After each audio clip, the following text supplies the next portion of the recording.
China just built a battery the size of a shipping container that loses almost none of its power for 5 straight years. The United Arab Emirates ordered 19 gigawatt hours of them for the largest solar and storage plant on the planet. And on a Marine Corps base in North Carolina, American workers were doing the reverse. They were unplugging the same company's batteries and hauling them out. Same hardware, same manufacturer, two countries reacting in completely opposite ways. So why is the best grid battery on Earth the one thing America refuses to plug in? What CATL built changed what a grid battery could be, and it starts with a machine most people have never actually pictured. Forget the battery in your phone. A grid battery is closer to a giant savings account for electricity. When solar panels flood the grid with cheap power at noon, the battery soaks it up. When the sun goes down and everyone gets home and switches everything on at once, it pays that power back. That is the whole problem with wind and solar in a single sentence. The sun is strongest in the middle of the day, which is exactly when demand tends to be lowest. Storage is the bridge across that gap, and without it, a clean grid simply does not hold together. For years, that hardware was an afterthought. Now it is the whole game.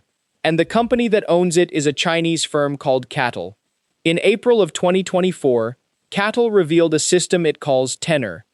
It is the first mass-produced grid battery designed to lose zero capacity in its first 5 years of use, packing 6.25 megawatt hours into one container you could ship anywhere on Earth. Think about that for a second.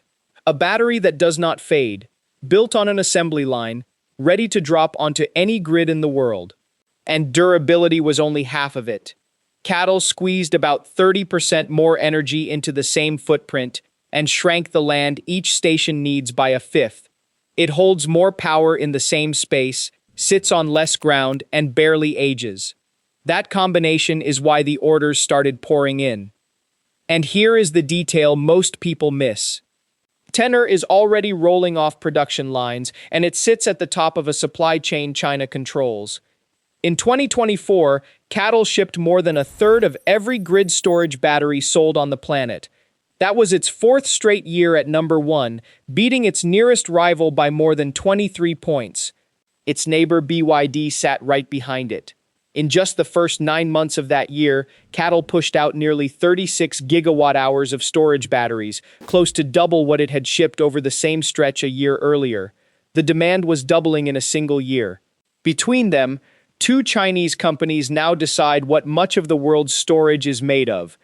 Inside China, the build-out is even harder to picture. By the end of 2024, the country had installed about 74 gigawatts of new energy storage, 168 gigawatt hours in total.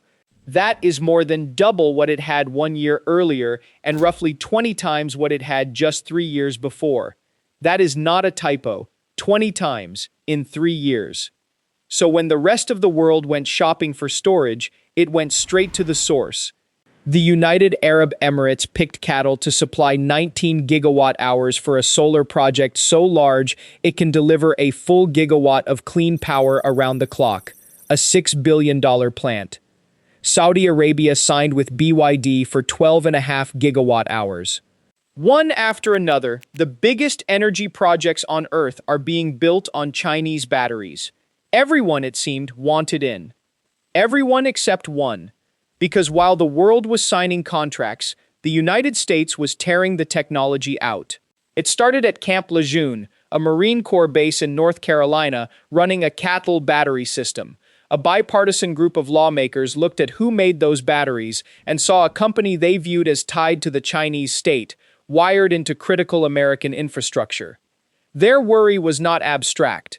They pointed to foreign hackers already probing American power systems, and a battery farm bolted onto the grid is exactly the kind of target that keeps security officials awake at night. The utility running the site, Duke Energy, disconnected the CATL system and announced it would move off the company entirely by 2027, replacing it with a domestic or allied supplier. Then the concern hardened into law. A provision of the 2024 Defense Bill, Section 5949, bars the Pentagon from buying batteries from 6 Chinese companies, CATL and BYD among them, starting in October of 2027. After that came the tariffs. Chinese grid battery cells that already faced a wall near 65% are set to climb past 80% in 2026. The logic behind all of it comes down to one uncomfortable fact. A grid battery has a brain. It runs on a control system that can be tied into a network, and the fear in Washington is simple. If a foreign company built the thing holding up your power grid, could it one day reach in and switch it off? For a Marine base, that question alone was enough to pull the plug. And if Washington had stopped at that single base, this would be a very different story. It did not. But here is the part that turns the whole thing on its head. America can pull cattle off one Marine base. It cannot pull China off its grid. In 2024, more than 9 in 10 of the lithium cells that went into American grid storage came from China. Roughly 70% of every battery the country imported was Chinese. In the first 4 months of that year alone, the United States bought $4 billion of them. Clearing cattle off that one base changed almost nothing about the grid it plugs into, and you cannot tariff your way out of a dependency that runs that deep overnight. Building a homegrown supply chain that can match cattle on price and volume takes years, and the deadline the country set for itself is already close. And the security case, as real as the worry sounds, is not settled. Duke Energy itself said the batteries at Camp Lejeune were never connected to the base's network or any other system. CATL has argued for years that its storage products are passive hardware, not something it can reach across an ocean and control. Whether you believe that or not, it complicates the tidy story of a spy in the wires. Which leaves the deeper truth. The bans and the tariffs point at something bigger than a hidden switch. They are a quiet admission that China built a 5-year head start. You can refuse to touch the battery. You still have to answer who is going to build the one that takes its place, and whether that even happens in time.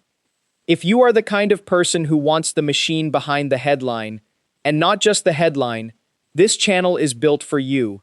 Subscribe and we will keep taking these apart. So picture those 2 containers again. One rolling into Abu Dhabi to help power a city long after dark. The other rolling off a base in North Carolina, headed for a scrapyard. The same battery, sent toward 2 completely different futures. The world is placing an enormous bet on Chinese storage, and America is placing the opposite one. So here is my question for you. Is the United States protecting its grid, or just locking itself out of the best batteries on Earth? Tell me in the comments.